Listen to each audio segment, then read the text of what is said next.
या देवी सर्वभूतेषु शक्तिरूपेण संस्थिता नमस्तस्ये नमस्तस्ये नमस्तस्ये नमो नमः। नमस्कार सर्वांना। सर्वप्रथम तुम्हाला श्री स्वामी समर्थ, जय जय स्वामी समर्थ। नवरात्रात बघा दुर्गा सप्तशतीचे पाठ करायचे असतात, तर नवरात्रामध्ये दुर्गा सप्तशतीचे पाठ कसे करावे, त्यांचे योग्य पद्धत नियम काय आहे, तर आजच्या व्हिडिओमध्ये पाहणार आहोत। तर व्हिडिओ पूर्ण बघा। या व्हिडिओमध्ये संपूर्ण माहिती सांगणार आहे। तर बघा आपल्या नवरात्रामध्ये बघा साक्षात शक्ती देवताचा उत्सव असतो। नवरात्र उत्सव म्हणजे खूप आनंदाचा आणि खूप छान सण असतो। प्रसन्नता असते। शक्तीची निरनिराळे रूपे आपल्याकडे परंपरेने जपली जातात। दुर्गा देवीचे उपासना, आराधना, नामस्मरण, जप करण्यासाठी शारदीय नवरात्र उत्सव कालावधी अतिशय खूप शुभ मानला जातो आणि हे आपल्याला दुर्गा सप्तशतीचे पाठ केल्याने खरंच पुण्य फलदाय नक्कीच मिळते। नवरात्रामध्ये दुर्गा देवीचे पूजन सर्वश्रेष्ठ मानले जाते। नवरात्राच्या संपूर्ण 9 दिवसामध्ये नवदुर्गेचा 9 रूपाचे पूजन केले जाते। बघा प्रत्येक ठिकाणी वेगवेगळ्या कुळाचार, कुळ, धर्म, प्रथा, पद्धती आपल्या परंपरेनुसार ते नवरात्र उत्सव साजरा केला जातो। तर आजच्या व्हिडिओमध्ये दुर्गा सप्तशतीचे बघा पाठ कसे करावे, खूप दिव्य ग्रंथ आहे। तर तुम्हाला हे ग्रंथ जे आहे तर तुम्हाला धार्मिक दुकानात किंवा आपल्या स्वामींच्या मठामध्ये मिळून जाईल। तर हे दिंडोरी प्रणीत आपल्याला दुर्गा सप्तशतीचे मराठीमध्ये आहे। तर बघा दुर्गा सप्तशतीचे पाठ हे आपल्याला 9 दिवसामध्ये बघा कोणी 1 दिवस, 3 दिवस, 9, 14, 28, 56, 112 असे हे पाठ आपण नवरात्रामध्ये करू शकतो। जर तुम्हाला 14 पाठ केले तर बघा नवचंडी यज्ञ केल्यासारखा खूप पुण्यफळ मिळते। बघा नवचंडी यज्ञ करायला खूप खर्च होत असतो, आपल्याला जमत नाही। आपल्याला बघा नवचंडी जेव्हा आपलं करायचं म्हटलं तर आपल्याला कधी होत नाही। तर 14 पाठ जेव्हा आपल्याला दुर्गा सप्तशतीचे पाठ आपल्या घरामध्ये होतात तर नवचंडी यज्ञासारखं असतं। त्यामुळे दुर्गा सप्तशती हे दिव्य ग्रंथ आहे। तर तुम्ही नक्कीच या दिवसामध्ये नवरात्रामध्ये नक्कीच करायचं आहे। दुर्गा सप्तशतीचे देवीचे चरित्र वर्णन करणारा ग्रंथ आहे, खूप मोठा दिव्य ग्रंथ आहे। या ग्रंथात 13 अध्याय आहेत आणि या दुर्गा सप्तशतीच्या प्रत्येक अध्यायामध्ये भगवती देवीचा महिमा, महती, महात्म्य या देवीचे स्वरूपाविषयी वर्णन केलेलं आहे। त्यामुळे हे बघा दिव्य ग्रंथ आपण नक्कीच या नवरात्रामध्ये वाचायचं आहे, पाठ करायचे आहे त्याचे। तर बघा आपल्याला हे पाठ करताना आपण सकाळी ब्रह्ममुहूर्तावर करायचं आहे किंवा आपण सकाळी करू शकतो तुमच्या वेळेनुसार, किंवा तुम्ही संध्याकाळीही तुम्ही करू शकता, फक्त 12 ते 12:30 करायचं नाही आहे। तर हे दिव्य ग्रंथ करताना आपल्याला एकाग्रताने शांत चित्ताने बसायचं आहे। बघा हे ग्रंथ एका बैठकीतच करायचं आहे।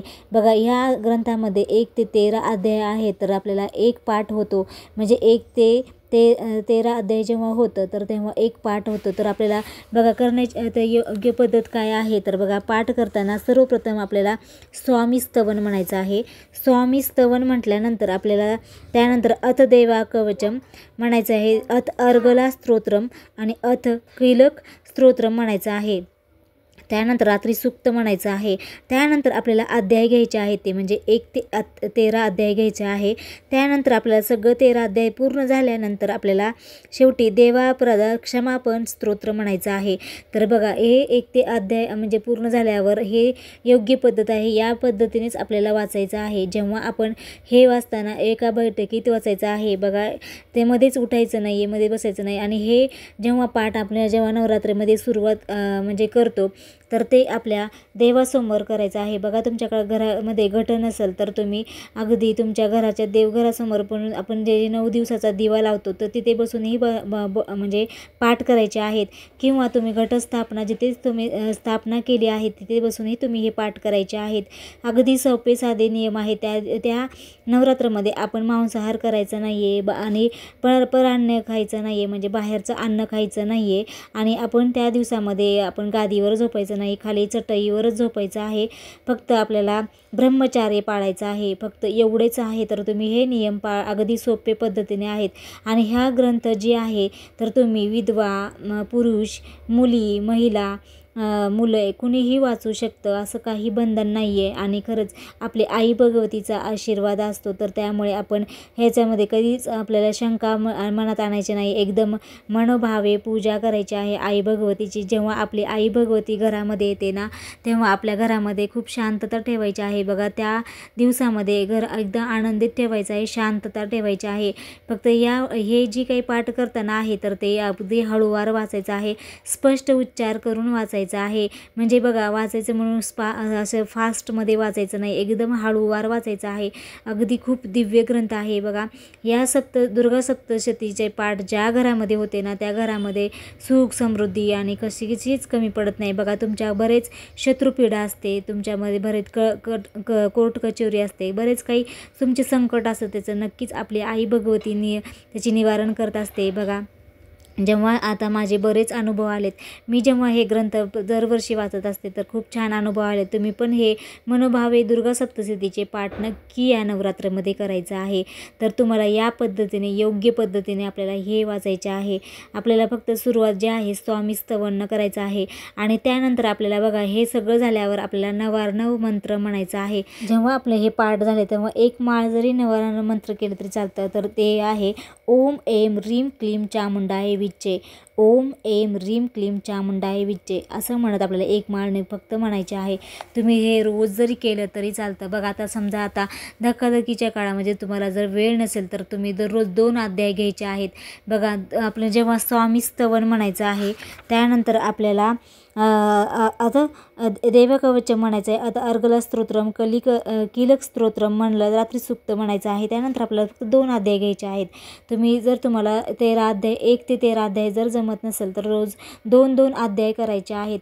बघा, हे जरी तुम्ही केलं तर एवढं तरी खूप झालं. तर तुम्ही हे दुर्गा सप्तशतीचे पाठ नक्कीच आवर्जून तुम्ही घरी करा. खरं यथाशक्ती तुम्ही करायचं आहे. आणि बघा, हे पाठ करताना पहिल्या दिवशी संकल्प करायचा आहे.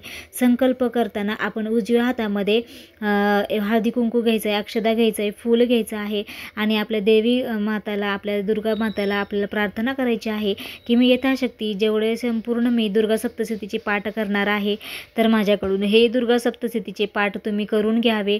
माझ्या सर्व कुटुंबावर आशीर्वाद तुमचा नक्कीच असावा, असं प्रार्थना म्हणून आपण ते संकल्प फक्त पहिल्या दिवशी करायचा आहे. आणि ते संकल्पाचं पाणी ताटामध्ये सोडून द्यायचं आहे आणि ते पाणी फक्त आपल्याला बाहेर झाडांना टाकायचं आहे. तसं तुळशीच्या ह्याच्यामध्ये न टाकता आपण दुसऱ्या झाडांना द्यायचं आहे.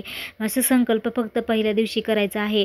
जर बघा, आपल्याला समजा मासिक धर्म आला तर महिलांचा खूप प्रॉब्लेम असतो मासिक धर्माचा. तर मासिक धर्म आलं, काही सूतक आलं तर मग पण त्या दिवसापर्यंत थांबवायचं आहे आणि नंतर आपण ते परत आणखीन त्याच नव्याने संकल्प करून आपण ते पाठ करायचे आहेत.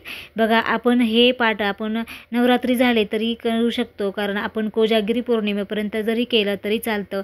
तर आपण 9 दिवसामध्ये जर तुमचं काही अडथळा निमित्त काही बंद झाले तर तुम्ही पुढे नव्याने तुम्ही हे पाठ सुरू करता येतं. तर अशा प्रकारे आपल्याला दुर्गा सप्तशतीचे पाठ करायचे आहेत.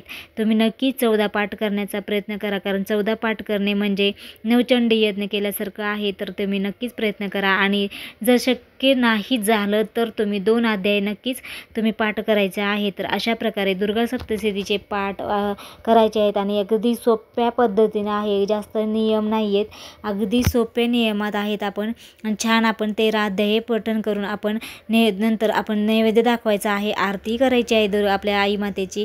बघा, आई भगवतीचं आपल्या जरी काही चुकलं तर आपण क्षमा याचना मागायची आहे. आपली आई कधीच आपल्याला रागवत नसते. बघा, कुठलीही सेवा करताना काही चुकलं तरी आपण क्षमा याचना मागावी आणि अशा प्रकारे दुर्गा सप्तशतीचे पाठ आपण करावे, घरामध्ये नक्कीच करायचं आहे. जेव्हा हे दुर्गा सप्तशतीचे पाठ करण्याआधी आपण हे ग्रंथ जे काय आहे ते खाली ठेवायचं नाही, त्याच्या आधी कधी पाटावर ठेवायचं, त्याच्यावर लाल वस्त्र, त्यानंतर आपल्याला हे ग्रंथ ठेवायचं आहे. बघा, हे वस्त्रावर ठेवायचं आहे आणि हे ग्रंथाला आपण एका वस्त्रामध्ये झाकून ठेवायचं. जेव्हा आपलं हे पाठ झाले ना तर ते ग्रंथ आपण झाकून ठेवायचं आहे आणि ह्या ग्रंथ एका जागी 9 दिवस ठेवायचा आहे बघा. हे ग्रंथ उचलायचा नाही, मध्येच आपण एका ठिकाणी ठेवायचा आहे. तर अशा प्रकारे आपण ग्रंथाच्या आधी पूजा करायची आहे बघा. हळदी कुंकू अक्षदा फूल वाहून आपण ते ग्रंथाचे पाया पडायचं आहे. त्यानंतर आपल्याला पाठ ही सुरुवात करायची आहे. तर अशा प्रकारे ग्रंथाची योग्य पद्धत आहे. दुर्गा सप्तशतीचे योग्य पद्धतीने नियमानुसार आपल्याला पठण करायचं आहे. नवरात्रामध्ये प्रत्येक दिवशी दुर्गा सप्तशतीचे पठण केल्यास दुर्गा देवीचे शुभ आशीर्वाद कृपादृष्टी आपल्याला मिळते. संकटातून बाहेर पडण्याची आपल्याला खूप छान मदत मिळते आणि आपली आई भगवती आपल्याला नेहमी आपल्या संकटातून बाहेर काढते. तर आपण हे सर्व भक्तांनी मनोकामना पूर्ण करणारी ही आपली आई भगवती असते. दुर्गा सप्तशतीचे पठणानंतर आपण यथाशक्ती जेवढं जमेल तेवढं तुम्ही दान करायचं आहे. तर आपल्याला या शुभ आशीर्वाद आणि कृपा पाठिंबा नक्कीच आपल्या कुटुंबावर राहते आणि आशीर्वाद सदैव आपल्या कुटुंबावर राहते. तर आपल्याला दुर्गा सप्तशतीचे पाठ आवर्जून घरामध्ये करायचं आहे. तर आजच्या नवदुर्गा सप्तशतीचे योग्य पद्धत संपूर्ण माहिती सांगितलेली आहे. तर तुम्हाला हा व्हिडिओ आवडला असेल तर नक्कीच शेअर करा. तर आजच्या व्हिडिओमध्ये मी इथेच थांबवते. तर अशा छानशा व्हिडिओमध्ये पुन्हा भेटूया. तोपर्यंत सगळ्यांना श्री स्वामी समर्थ.